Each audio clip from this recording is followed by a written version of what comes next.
Hello there everybody, your mother's favourite Adam Cleary here, and I've walked straight from Studio 2 at WhatCulture Towers to Studio 1 at WhatCulture Towers to tell you all about how bloody good SummerSlam was, or Summer Squash as I'm calling it. Now obviously yes, I know what you're thinking, you watched the live stream. The real news is of course that the WhatCulture Championship is back where it belongs, over my shoulder, but I know that 80% of you don't care about that, so instead we're going to talk about the pay-per-view because it was, well, really bloody good. Now the dust is still settling over this. We're still trying to collect our thoughts, and there is a good chance that when I wake up tomorrow afternoon sometime I will have changed my mind completely, but my initial reading is that that's like the best really long show they've done since the Rumble? Maybe since they started doing the shows this long. It over-delivered in almost every single capacity, which is not something we normally say about WWE main roster shows, especially not ones that immediately follow a takeover. But whatever, we'll try and rush through this as quickly as possible because A, I'm going to die if I don't go to bed soon, and B, Phil's just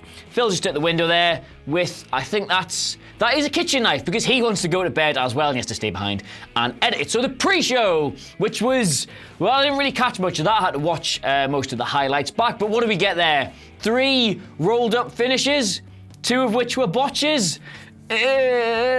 So on to the main show, and after that amazing Terry Crews intro, can we have him every pay-per-view? Please, Vince. I've been a good boy this year. We got Seth Rollins versus Dolph Ziggler for the Intercontinental title in a match I'm willing to bet these sweet nuts will be the highest star-rated match of the entire pay-per-view. While the action inside the ring was brilliant, I'm not quite sure that the whole storyline was up there with it. I mean, they did tease the whole Drew Dean thing, and they're almost certainly going to do some 2v2 stuff in the future, but I just think having the Intercontinental title stuck in this forthcoming tag team feud is a mistake, especially when there's a lot of people on Raw who could really benefit from being around a belt right about now. But overall, the match itself was very good, and the storytelling was clever. I liked it. It was fine. Next, we got the Bludgeons versus the New Day, which, as best as I can describe it, was a really good SmackDown match with a stupid pay-per-view finish. I mean, it was so disappointing to let them have that much time to do that much good work and then just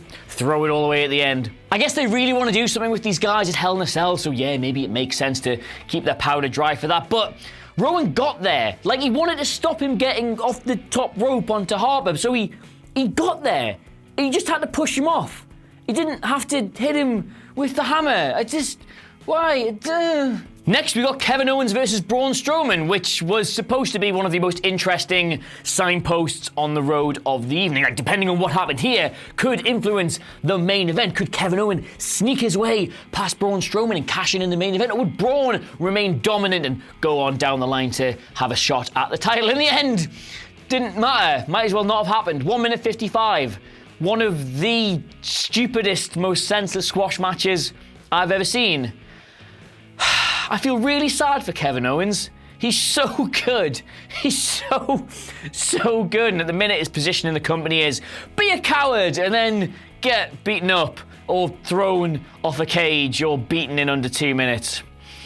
R.I.P. Next, we had Becky versus Charlotte versus Carmella, and to be honest, it's all still a little bit raw for me. That I really wanted Becky to win, and then when she didn't, I really wanted them to just do the storyline of letting her take on Charlotte and it just be this thing she was trying to work towards, but no!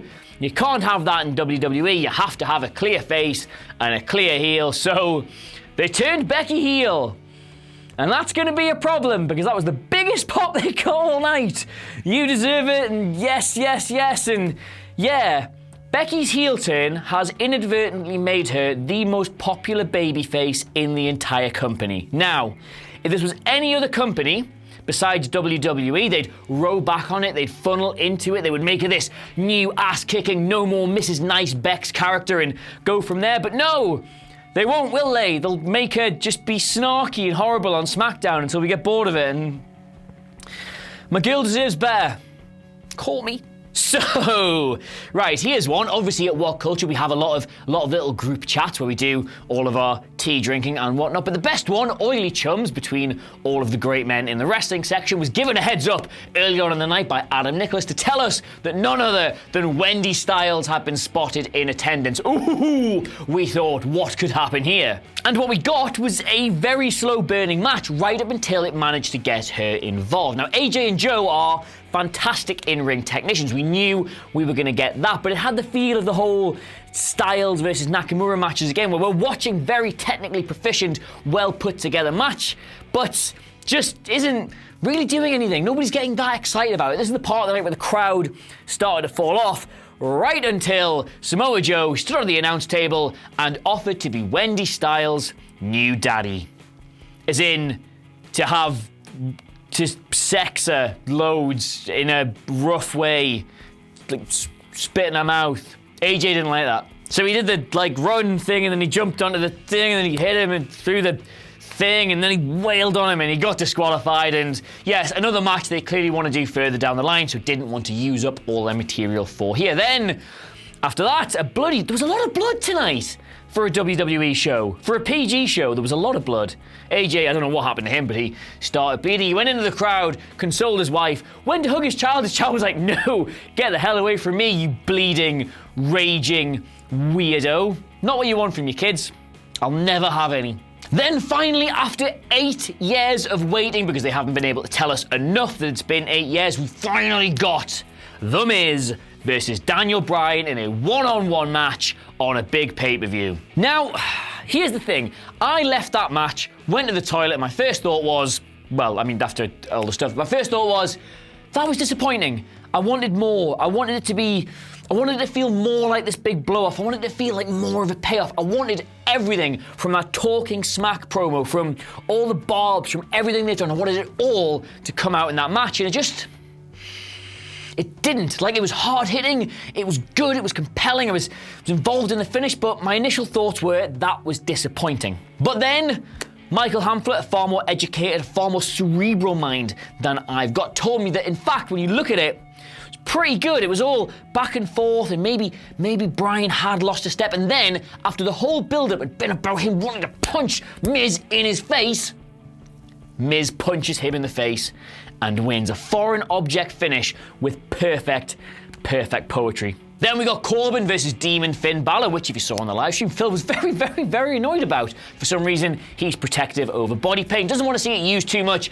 and this felt like a bit of a waste of it. But I'll tell you this much, when you're sitting there doing a 6-hour live stream and you suddenly realise that one of the matches you're not bothered about is going to be a squash, happy days. So what do they get out of this at the end of the day? Well, they were 1-1 on TV and pay-per-view, so this was the rubber match, and they've used the Demon of Finn Balor to reassert that character and establish that he is absolutely crazy. So Corbin's not buried by it, he's not hurt by the loss too much, he can go back into the Raw mid-card and do whatever he wants. Meanwhile, the crowd remembers that Balor, when he's really into it, when he becomes the Demon, can challenge and beat anybody. So if they finally want to fix this mess they've got with Balor, if they finally want to rescue one of the best wrestlers they've got from this position he's in right now, they can do it, but they have to do it right now. His next feud is so important. Jeff Hardy up next, defending the United States title against Shinsuke Nakamura, and I think we can all agree that this match was comprised of 3 parts. Part 1 was comprised of them both doing each other's taunts and signature gestures back at each other, a technique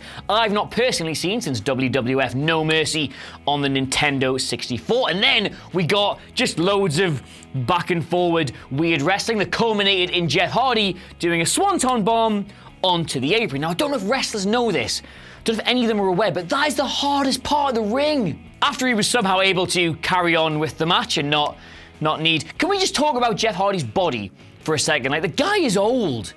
Like, he's old and he's bumped off ladders more times than most wrestlers have bumped in the ring, and he's still fine. Like, the guy's a medical marvel. We were talking about this before, like the amount of shit he's put in his hair over the years. It's not falling out. He's dyed it every single colour. He does everything to it. It's still got better hairline than most people in their 20s.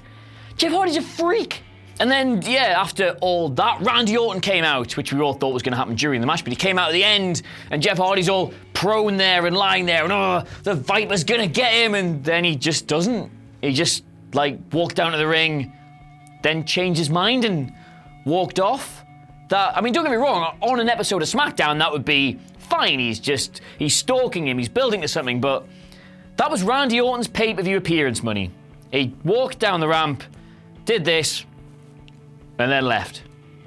And then we got Ronda Rousey versus Alexa Bliss. Now, for all the matches that were happening tonight, everybody had a theory, everybody had an opinion. How could they do this? Which way could they go? What are they building to? The one match that had the most variable possible outcomes was this match. On the face of it, Ronda Rousey gets into that ring with Alexa Bliss, tosses her around like an empty tracksuit, taps her, wins the title. But there was just about a million more ideas for what they were going to do. You had countless interference spots being mentioned. You had all kinds of things just going wrong. You had the entire women's roster descending on that ring, not to protect Alexa, but to protect themselves from Ronda. And when they came out with Natalya and both the Bellas were at ringside, straight away you're thinking, something's not right here. And yet, despite all of this, we got the finish we all thought was the most predictable. Ronda looked so strong. And I will just say this, because I know Alexa Bliss gets a lot of stick for not being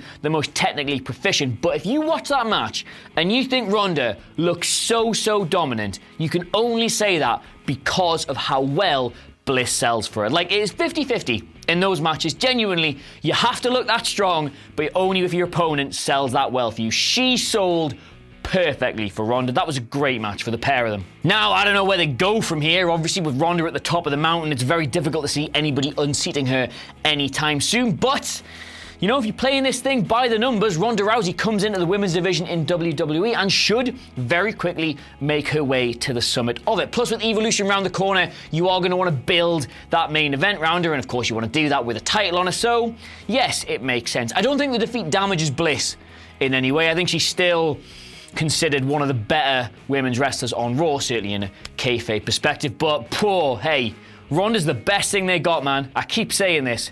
I would tune in and watch her all the time. More of this.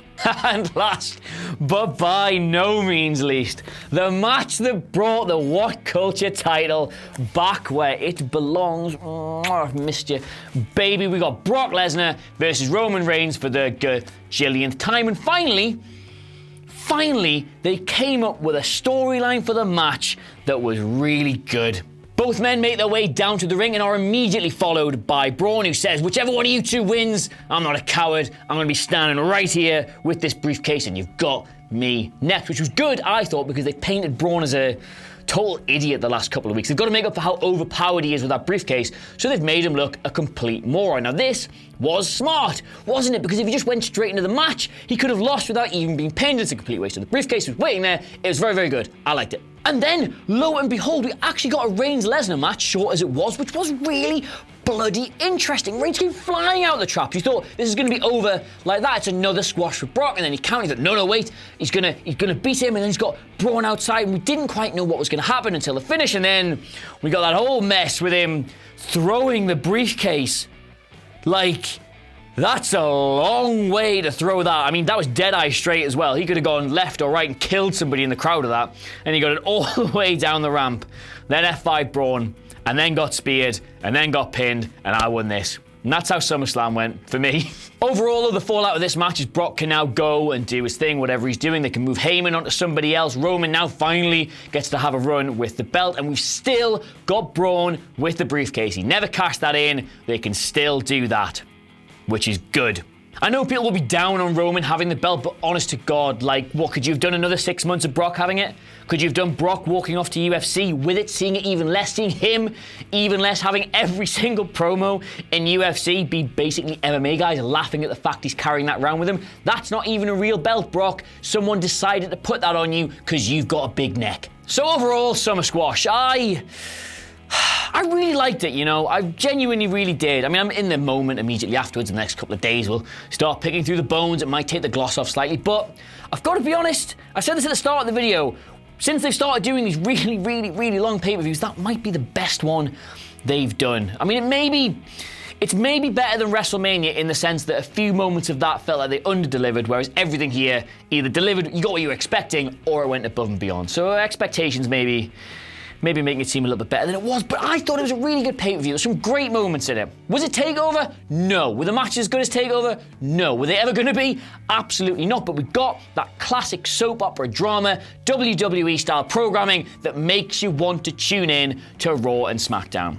Do I want to tune into Raw and SmackDown? Yes, I do, because there's about 4 or 5 storylines that I'm really interested to see where they go from here, and there hasn't been that many pay-per-views this year where you can say that. But hey, that's just my opinion, me being the What Culture champion. Let us know what you make of this all in the comments below, and of course, don't forget to like, share, and subscribe. Everyone else will be along with the star ratings later on today. I guess we'll have ups and downs and all the other fallout to follow in due course. In the meantime, though, thank you very much for watching, especially if you joined us on our live stream. That was a bloody bit of good fun, wasn't it? And in the meantime, I have, of course, been Adam Cleary, your What Culture champion. I'll see you soon. Mwah.